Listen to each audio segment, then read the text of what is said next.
Hello guys and welcome back to another Rewind review. In this video we're going to be travelling all the way across the stars back to a galaxy far away to take a look at the first instalment of George Lucas's prequel trilogy series, Star Wars Episode 1, The Phantom Menace. In the fourth entry in the Star Wars franchise, two Jedi escape a hostile blockade to find allies and come across a young boy who may bring balance to the Force, but the long dormant Sith resurface to claim their original glory. Once again written and directed by George Lucas, the 1999 movie stars Ewan McGregor, Liam Neeson, Natalie Portman, Jake Lloyd, Ian McDermott, Pernilla August, Hugh Quarshie, Ahmed Best, Anthony Daniels, Kenny Baker, Frank Oz, Terence Stamp, Brian Blessed, Warwick Davis, Peter Serafinowicz, Ray Park and Samuel L. Jackson. So yes, I am going to be taking a look at the Star Wars prequel trilogy starting with Episode 1. Now when it comes to this movie, I'm a little bit too young to remember this movie actually being released and the hype and build up towards it. There was a lot of hype surrounding this movie when it was first announced that George Lucas would be returning to the Star Wars galaxy to make a prequel trilogy which was focused on the earlier days of the Star Wars universe, Darth Vader, Obi-Wan and those older characters from the original trilogy. And don't forget, this is a time before information was as accessible as it is today, with only really a few little breadcrumbs here and there getting officially released, and that was all that fans really sort of knew about it. And that even goes for the trailers for this movie as well, because one of the things that reportedly did happen a lot was when the trailer was originally released, it was only available to watch in cinemas for certain movies, and reportedly fans were actually paying to go and see those movies, but they were just there just to watch the trailer, and then once the trailer had ended, they left. So needless to say, people were pretty excited about this one, and when it was officially released, there was a bit of a mixed reaction to it. Some people liked it, liked the direction that they were going in, as well as a lot of the new characters that were introduced, but majority of the fan base really didn't like this movie. And even today, it is still seen as one of the weaker entries within the Star Wars saga. But that doesn't mean that it hasn't found some sort of appreciation over the years. When it comes to me and my own experience with this movie, I've always seen it as part of the story, that it is part of the journey, the overall story arc surrounding the Emperor and Darth Vader. And I'll be honest, I've never really minded this movie that much. The prequel trilogy was my Star Wars era. This is the era of Star Wars that I grew up with. From the ships, the planets, the music, a lot of different aspects of this trilogy are what it is that I think of whenever somebody asks me about Star Wars. Now this isn't me saying that these movies are better than the original trilogy or even equal, far from it. But it does mean to say that I don't actually think that these movies are as bad as they have often been made out to be over the years. There are elements of these movies that I really do like, and then there's a lot of elements that I really don't. So let's get into this mixed bag. So the main plot of this movie focuses around the invasion of the planet of Naboo. The Trade Federation's viceroy, who's called Newt Gunray, has blockaded the planet of Naboo in a hope of resolving a galactic trade dispute revolving around taxation of trade routes, while the Chancellor, played by Terence Stamp, has dispatched two Jedi to settle the conflict once and for all. Now it seems like a pretty simple story, and for the most part it is kept as basic as it really is, but there is a lot more going on in this story than just that, and there is definitely a lot of build up to what it is that will ultimately happen within the Star Wars galaxy. But having the story focus so much on trade routes and taxations and all sorts, it's not really the most thrilling of stories. And considering these movies are geared towards younger audiences, I do feel like what it is that they are trying to talk about in this movie and the story and the plot that unravels is a little bit complicated. It does try and balance that out as much as it can with some comedy to try and make it a bit more lively and a bit more fun, but it doesn't always work. It definitely can be a little bit boring, and I will admit when it comes to the overall flow of this movie, it is a little bit jumbled. It does kind of feel very puppet mastery, if that makes sense, because it does feel like things are being guided towards a certain end goal, because there's a lot of very big decisions that are made in this movie very quickly, to the point where it doesn't even feel like there's really a lot of thought really put into it. So I definitely feel like that is something that they could have expanded on a little bit more and actually make these characters feel a little bit more human, actually give them a bit more of an actual conflict. But there are elements that I do quite like about this one. Most of it is surrounding what it is that's going on with a character called Darth Sidious. Because even though this movie does feel a little bit more disconnected to the other movies, because it does kind of tell a story that is very isolated from what's going on within the rest of the saga, it does lay the groundwork for what it is that is going to go on with both the Emperor and Anakin Skywalker. Darth Sidious, as we've seen from the original trilogy, goes on to become the Emperor, and this movie is more focused on his rise to power. The entire prequel trilogy is focused on Palpatine rising to become the Emperor, and this is where it all begins, with Basically, he's the one who's behind everything, pulling the strings and forcing everyone into a situation that will ensure that he will gain that power. So I really do like that he is able to manipulate and twist the entire situation to his own benefit. I think Ian McDiarmid, who plays him, is great. He is one of the strongest elements of the prequel trilogy, and he's by far one of the most fun things to watch. There is one thing I'm definitely a little bit split on when it comes to his performance, because Ian McDiarmid is playing technically two different roles in this movie. He is playing Darth Sidious as well as Senator Palpatine. They are one and the same thing. They are both the exact same character, and how it's portrayed in this movie, it is portrayed like a big twist, a big reveal, but I don't think it really works that well, because if it is meant to be a twist, it is incredibly predictable. I don't know whether it was intentional or not, because there are definitely moments in this movie that do show that he definitely is not a good person.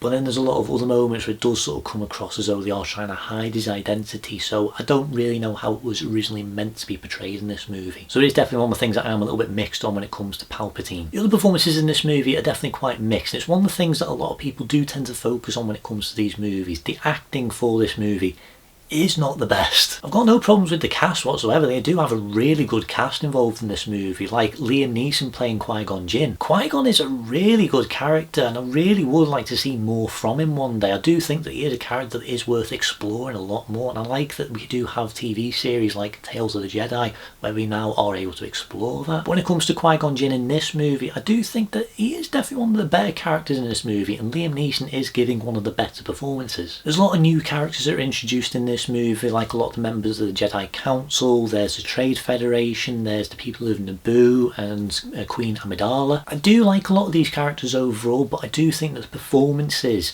can definitely be a little bit stiff. Because case in point, we've got Natalie Portman in this movie, who is an Oscar nominated, absolutely fantastic actress, but this is a very stilted performance, and I don't think anybody really has had a clue at why it is that is, because a lot of the performances in this movie are the exact same way. I do very firmly believe that it is a mixture of the script, the direction, and I think the ADR sort of plays a big part in this as well. It's the same for a lot of the returning characters as well. Even though these aren't the exact same people who played them in the earlier movies, these are meant to be the younger versions of these characters, like Obi-Wan Kenobi, now played by Ewan McGregor. Ewan McGregor is definitely one of the best parts of the prequel trilogy, and I do think that he does have a pretty good introduction in this movie. I just don't think that it's really his best performance as this character. He is fine overall, and I do think that when it comes to a lot of the action sequences, all the lightsaber battles, everything, he is really good at that stuff. All the physical stuff, he's really good, but when it comes to the overall performance of him, I do think that it did take him a little bit of time to really sort of warm into this role, so I don't think that this is his strongest performance as Obi-Wan. I think one of the things that does let his performance down in this movie, it's not just limited to him, a lot of the actors in this movie have the exact same problem. When it comes to their reactions to what it is that's going on around them, they almost seem kind of expressionless. There's definitely some sort of a disconnect between what it is that they're doing and what's happening to them. Like, there's a whole sequence where they're getting attacked in a little submarine. There's a gigantic prehistoric crocodile looking creature that's swimming after them, and they just don't seem that phased at all. I get that they're supposed to be Jedi, that they are supposed to be sort of emotionless and staying calm, but I do think that you would be a little bit worried if these things were coming after you. And not only that, I would say that when it is that they go into some of these big environments, like when they go down to the Gungan City, which is one of the most beautiful things I've seen in Star Wars, they don't really seem to be that fazed by it. That they've never seen a place like this before, but they're just sort of there and they're just like, yeah, that's just another place. I get that they will have seen some weird and wonderful places, like they live on Coruscant for a start, but I do think that they would sort of react a little bit more than that. So I definitely think that that is something that definitely does kind of bring these performances down a little bit. They needed to react a little bit more to what was going on around them. It's nice seeing Frank Oz returning as Yoda. It's nice seeing Anthony Daniels playing 3PO. It's really nice seeing Kenny Baker coming back as R2, as well as Ian McDiarmid playing Palpatine. They all really do fit back into their roles really well, and I do like how it is that each of those performers handle their roles. I've got to be honest, reading the cast listing for this movie, I'm amazed at some of the names that are actually in this cast, because there are some really big stars that just have small cameos. Because you have people like Steve Spears, Celia Imrie, Dominic West, Sophia Coppola, Keira Knightley, Greg Proops, Lindsay Duncan, Richard Armitage, Sally Hawkins, and some of those people are uncredited. They don't even have an actual official credit in this movie, and and they're really big names. And I do like some of the larger roles in this movie as well, like Mace Windu played by Samuel L. Jackson, whereas Terence Stamp playing the Chancellor, and even Brian Blessed, who has one of the most distinctive voices in all of Hollywood, playing Boss Nass, who's the leader of the Gungans. And to this day, I still have no idea why it is that he does it, but it always brings a smile to my face whenever he does. I do have to mention one little thing in this movie, and that's during the celebration towards the end of the film where the Jedi go to Naboo. You see them all behind the Chancellor going up a staircase, and in that sequence you're supposed to see all the different Jedi that have appeared throughout the movie, all the ones that were on the council. And that includes Samuel L. Jackson as Mace Windu, but if you look closely in this sequence, that is not Samuel L. Jackson. I don't officially know what the story is behind that sequence. I'm guessing Samuel L. Jackson wasn't available on set the day that they were filming that. But with all the technology and all the enhancements and tweaks that George Lucas has made to these movies over the years, I do question why it is that that has been missed and why they've never tried and found a way of including Samuel L. Jackson in that moment. When it comes to a lot of the other performances in this movie, one of my favourite characters is Darth Maul, played by Ray Park. He only has like 2 lines in the entire movie, but by far he is one of the coolest things in this film. Everything about this character, from his look, the design, the fighting style, the choreography with him, the voice as well, it genuinely is great. And for a long time it was frustrating that this was the only appearance of Darth Maul, but since then we have the TV series like the Clone Wars and Rebels that have been able to bring him back and actually use him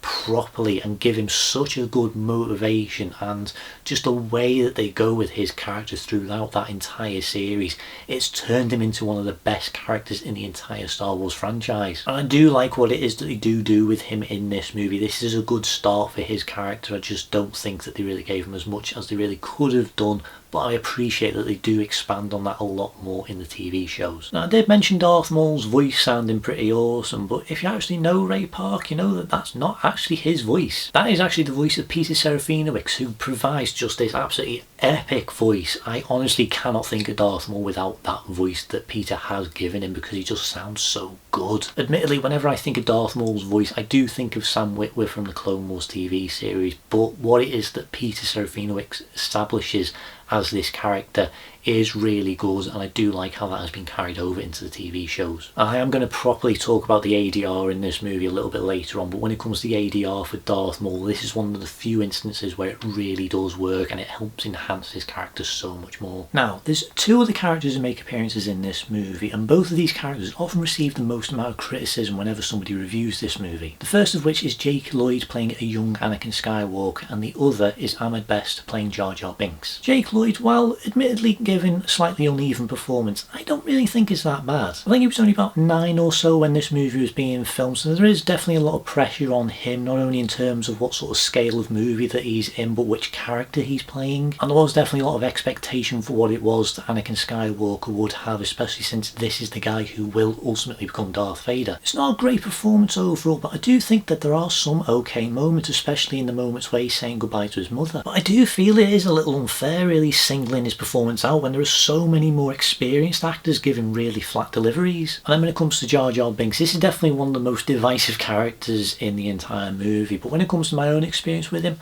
never really minded him overall. He's not a good character in any way, and he's definitely in this movie more to serve as the comic relief than anything else. And his comedy definitely is very unbalanced, and I do think that sometimes it goes just a little bit too goofy. I understand that they are trying to do this maybe just for more entertainment for kids, but I do feel like in terms of how it fits into the story and the tone, I feel like it is definitely a bit jarring. But I do think that Ahmed Best's performance is actually alright. I do think that what he is doing is he is doing what is being asked of him, and the fact that he is one of the earliest motion capture characters, and he's there on set in this costume wearing this really weird hat which is in the shape of Jar Jar Binks' head, I do think that he is giving a good enough performance for this role. I mean, going back to what it is that I said about Obi-Wan and Qui-Gon when they're in the little submarine getting attacked by this gigantic crocodile creature, Jar Jar's the only one who actually does react to it, so I do appreciate that he does have some sort of believable reaction to stuff. The character overall is not great, but I do appreciate that there are attempts to really integrate him into the story, because he is the reason why it is that the Gungans get involved in what goes on. The overall characterisation of both Anakin and Jar Jar definitely does leave a lot to be desired, but how the actors were treated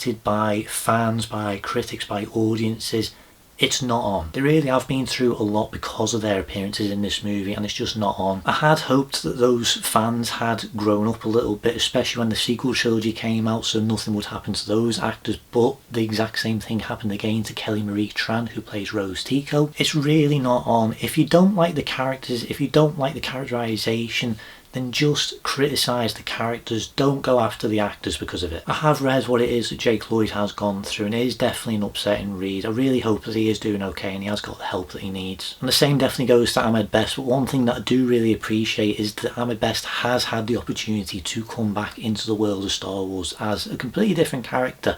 But the way that the fans responded to it, it was really heartwarming to see that, and it was absolutely amazing seeing him back on screen. Okay, now let's get back on with the review. I said a little bit earlier on in my review that the ADR definitely did play a part in why I feel like a lot of the performances are definitely subpar. The ADR is very messy. There are some actors that you can kind of get away with it and you don't really notice it that much, but then there's other actors that it really does stick out, and I really do feel like it does not help those performances at all. I feel like it's most obvious when it comes to something like Shmi. I think Padme and a lot of her decoys, Panaka as well as Obi-Wan Kenobi, I think that the reason for it is because it just doesn't look like it really sort of matches up with what it is that they're saying, or at least the inflections that they'll give in their voices. The idea of ADR is to try and mask that the audio wasn't captured properly, or it was a bit too quiet, or they just didn't like how something sounded, so they wanted to change it.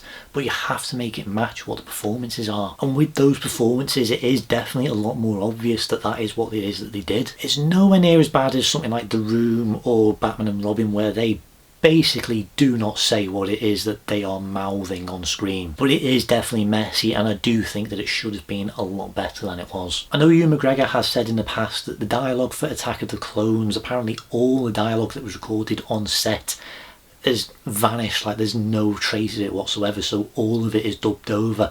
So I do wonder if that is a very similar case here, so that would explain why it is that it just doesn't match up. But again, with all the technology that they have access to with these movies, I just don't see why they couldn't have just fixed it. Because outside that, when it comes to the sound design overall, I do think that it is pretty fantastic. It definitely does live up to what the original movies did. The original Star Wars is definitely a bit of a groundbreaker when it comes to sound design within a movie, and it's one thing that has been consistently good across the entire saga. The use of sounds, the way that it really sort of expands on the world, the universe, the environments they're in, it's really good. It is one of the best parts of these movies. And I do like that one of the things that they do is they do bring a lot of the sound effects from the original trilogy into this, but they have to kind of change it a little bit to suit like this earlier technology that they do have access to in these films. And that definitely does expand to the designs when it comes to especially the ships, which is probably the most obvious case, because most of these ships will ultimately evolve into what it is that we see in the original trilogy, so I do like seeing this early designs of them. And one thing that I really do appreciate is that this is one of the last movies to use a lot of models. There's a really good mix of both practical effects and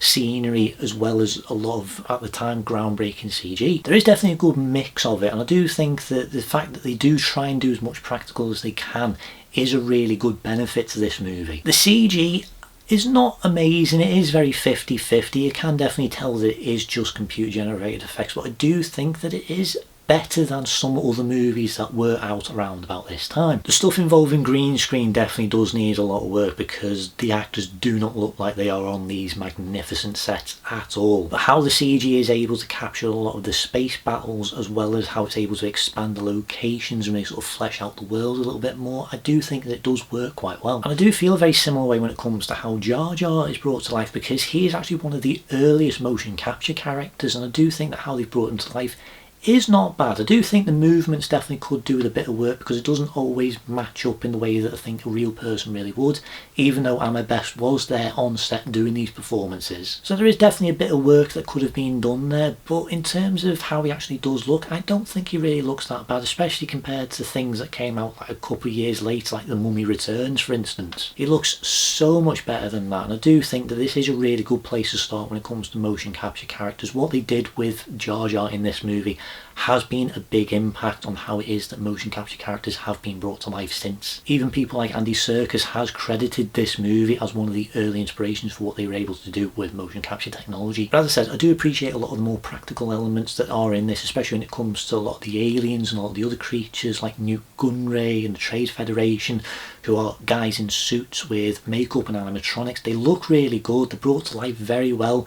Even what they do with Yoda as well. This is back when they actually still were using an actual puppet of him with Frank Oz voicing him. He does look different in these movies, and I think that is definitely intentional to make him look a little bit younger than he was in the original trilogy. And I do think that how he's brought to life in this movie is really good, especially the scene where he's actually walking around, which he's never done before. I still to this day will not understand why it is that they replaced the puppet Yoda in this movie with this CGI double when they updated it to the Blu-ray release. It just makes no sense to me. It looks good, don't get me wrong, but personal preference, I will stick with the puppet any day. I really do love the aliens and the locations that are featured in Star Wars, because there's just so much imagination and detail that goes into them, because they are really developed. Like, if you ever read those books that go into why it is that characters look the way they do, why they've got something with them, little things like that, it's really in depth and it does feel like a very fleshed out world. I should probably say galaxy, to be honest. The designs are absolutely incredible, especially when it comes to the planets. Like Coruscant is just this gigantic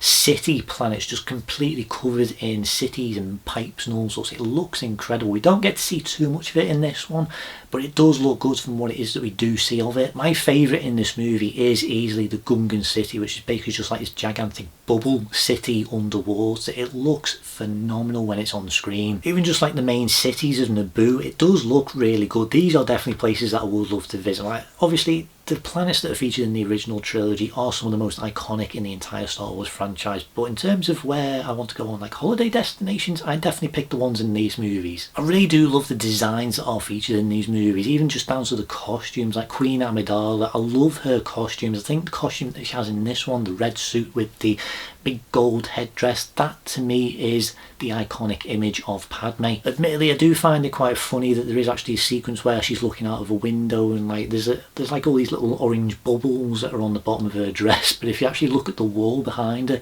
you can actually see the little cable of where it's actually plugged in to light them up. But outside of that, the designs overall are incredible, even when it comes to the droids, who are just like these completely brand new creations we've never seen before in Star Wars. They really do fit very well into this world. There is a good reason for why it is that they look the way they do. That is explored in the sequel, but I really do like how there is a lot of variety to them as well, and I really do love the designs that are featured in these films. I do think that when it comes to the visuals overall, I do think that the cinematography is kept as simple as it really can be. Like, there's not a lot of variety to some of the angles and some of the choices that they go to in this one, but there are definitely a few moments where it does kind of go a little bit more arty, and there are definitely a few moments where it does actually give a few really good ideas of what the future holds, as well as a few little Easter eggs and things like that. I think one of my favourite shots is something that a lot of fans have pointed to as a really subtle foreshadowing of what it is that is ultimately going to happen, with the way that during the funeral sequence there's a scene where you can see Anakin standing next to Obi-Wan, Padme's next to Obi-Wan,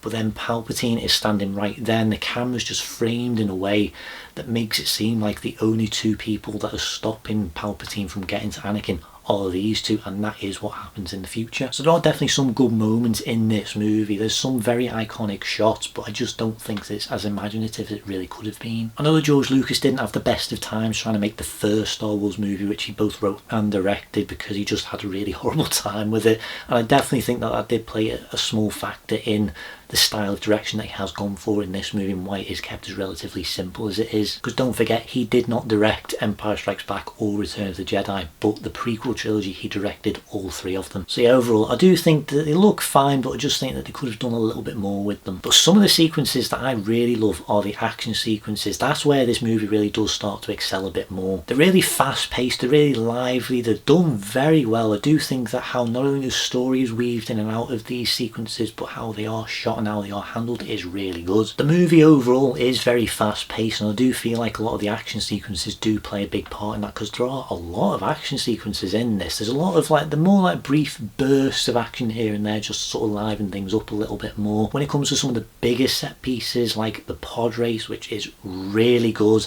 as well as the final battle, which again I also think is really good, that's where the movie really does get better, and it is definitely needed because of the slightly boring talk that a lot of this movie does focus on with all the trade stuff. So I do appreciate just how much action they do try and incorporate in this to really liven it up. I really do love the pod racing sequence, despite the fact that this is one of the scenes I am referring to when I say that it could have been a little bit more imaginative, because they don't do an awful lot with some of the camera movements in this, because it is literally just like left to right, and that's really all the movements that you get in this. But it is a really good sequence overall, despite the fact that you know how it is that it's going to end. It does still have enough tension to keep this as lively as possible. I do really enjoy that sequence as it is. And then when it comes to the lightsaber battle, the duel of the fates, one of the most important battles in the entire Star Wars saga, is incredible. The stunt choreography is absolutely fantastic. The fact that all the actors were getting involved in this and just the work that went into it is absolutely fantastic. It's one of the best lightsaber fights in the entire saga. And yes, you did hear me correctly that this is a very important sequence in terms of the entire Star Wars saga, and this is absolutely because of what Dave Filoni said in Star Wars The Gallery, where he goes on to talk about how this does fit into the narrative of what it is that George Lucas is trying to tell with regards to Anakin's story, because how this fight plays out will ultimately determine how Anakin is brought up as a Jedi. Anakin's birth is a mystery. We don't really get an official answer for why that is. And Qui-Gon definitely understands that Anakin is going to become a very powerful Jedi, so one thing that Anakin does need is a father figure, somebody to look up to, and he needs to be there for him. And this fight sequence, the reason why it's called the Duel of the Fates, the reason why it has such dramatic music, is because this is the reason why it determines how Anakin's future unfolds. If Qui-Gon lives, Anakin will become a great Jedi. If Qui-Gon fails, Anakin will not have that father figure to look up to, and that will ultimately lead to his downfall and becoming Darth Vader. I do like that idea and that concept, but I don't think that it is really as obvious that that is what it is that George Lucas was trying to achieve. So I do appreciate that there are people out there like Dave Filoni who are able to bring this knowledge to people to help them understand what it is that George Lucas was trying to do with this film. So I do have a much bigger appreciation for this fight and this film overall. It doesn't mean that I feel the movie is any better for it, but I do feel like I myself do have a better appreciation for it and what it was that they were trying to do. When it comes to the music featured in this movie, John Williams returns once again to create this score, and honestly it is brilliant. I don't know if I'll go so far as to say it's as strong as a lot of the soundtracks for the original trilogy, but I do think that a lot of the tracks that are featured in this movie are some of the most iconic. It definitely gears towards a slightly lighter tone because this is definitely a lighter movie overall, so I do appreciate that change. I do like that it is a little bit more triumphant this time around, because the previous two movies, Empire Strikes Back and Return of the Jedi, were very dark movies, so I do appreciate that they want to try and bring it back to a slightly younger audience and make it a little bit more lighter, and the music definitely does add to that, and I really do appreciate that influence. But in terms of like the iconic soundtracks, I do think that a lot of the tracks that they do feature in this are definitely some of the ones that I do think of when it comes to Star Wars. Obviously, Duel of the Fate is one of the most iconic tracks in the entire Star Wars saga. It is just big, it is dramatic, the vocals, just everything about it is just fantastic. It is one of the best bits of this movie. As I said, I don't feel like this is as strong a soundtrack as the ones for the original trilogy, but I do think that in terms of John Williams soundtracks, I do think that this is one of his better ones. Now there is one thing that I do want to very briefly mention in this movie, and it's an element that is introduced in this movie that did prove very controversial for fans, and that's the introduction of something called midichlorians. Midichlorians are basically what gives the Jedi their powers, what connects them to the Force, and what connects the entire universe together. And I am very 50-50 on this approach and what it is that they are trying to say with this. I do understand why it is that a lot of fans do feel the way they do, because it does kind of take away from a lot of the fantasy elements of these movies. Don't forget, Star Wars is a fantasy first and foremost. But I do definitely feel like there are reasons why it is that it is more scientifically answered within this movie rather than how it is approached in the original trilogy. Maybe that's just how the Jedi see things now. A lot of fans, including Dave Filoni, say that Qui-Gon Jinn is basically like one of the last proper Jedi Knights in the saga, So I do wonder if that is why. The Jedi have lost sight of what it is that makes the Force so special, and they just have to kind of quantify it and measure it as scientifically as possible. It does admittedly get contradicted a little bit when it comes to the prophecy and how it is that they view destiny and things like that, but I do think that there was a potential reason why it is that midichlorians are introduced and why it is that the Jedi view it that way rather than just accepting the more mystical side. I could be talking absolute gibberish, so what do you guys think? Let me know down below. Overall, when it comes to the Phantom Menace, I think this movie's fine, but yes, it definitely should have been a lot better. There was definitely a lot of expectations for this movie, there was a lot of hype that was not met. And I do feel like that has definitely played a small part in the way that people have viewed this movie over the years, but I do think that it is okay overall. It is a mixed bag overall. It can have some very fun moments, but it can get a bit boring, and I do think that the trade talk can be quite dull, especially considering this movie is definitely geared towards a younger age group. This is not something that kids will find appealing. The cast and performances are definitely mixed. The music is really good, the effects are mostly really good. I like the practical elements, I like the mix of CG as well. The costumes, the designs, really good, and there's some really great action sequences to really liven this up as well. I do think that a lot of elements are sort of added into this just purely for nostalgia, way that R2 is introduced, as well as some of the visuals and some of the callbacks. I do understand that is what George Lucas was going for, because he does compare these movies to a stanza when it comes to poetry, with things rhyming and echoing things from the future. And sometimes it does work, but sometimes it doesn't. Not everything does fit into this very organically, especially when it comes to how some things are introduced and decided, especially when it comes to how characters go about things, because some of their reactions are very fast and don't feel very believable. And I definitely feel like both the dialogue and the storytelling definitely have a big part in that. As I said, this is definitely a mixed bag of a movie, and I don't think that it's a great movie. It's not the worst one by any means, but it definitely could have been a lot better. So with all that being said, my rating for Star Wars Episode 1 The Phantom Menace is a 6 out of 10. It's not as terrible as some people do make this out to be, but I do think that there is a lot of room to improve. It is definitely an interesting idea, and it is definitely an interesting concept and story that it is that George Lucas is trying to tell. It's just not executed in the way that it probably should have been. This is definitely a tricky one to recommend to people, because I feel like general audiences are definitely going to be quite split on this one. Some people are really going to like it, some people aren't. Fans of Star Wars, it is definitely must-see viewing in terms of how it fits into the entire story, but I don't feel like it's going to be your favourite. So I would recommend checking this movie out if you can, but I don't think that this is an absolute must-see movie. Well, I think that's pretty much everything I'm going to say for this video. I think I've gone on long enough for this one, so if you have watched this far, thank you very much for watching. If you're enjoying this content, please like, please subscribe, hit the notification button to keep up to date on everything that's going on this channel. I'm very curious to see what it is that people think of this one. Let me know down in the comments if you have seen the movie and what it is that you think of it. Where would you rank it in terms of the prequels? Where would you rank it in terms of the entire Star Wars saga? Let me know your thoughts down below. Also, if you have any suggestions for any future Rewind reviews you would like me to do, let me know down below. Thank you very much for watching, and may the Force be with you.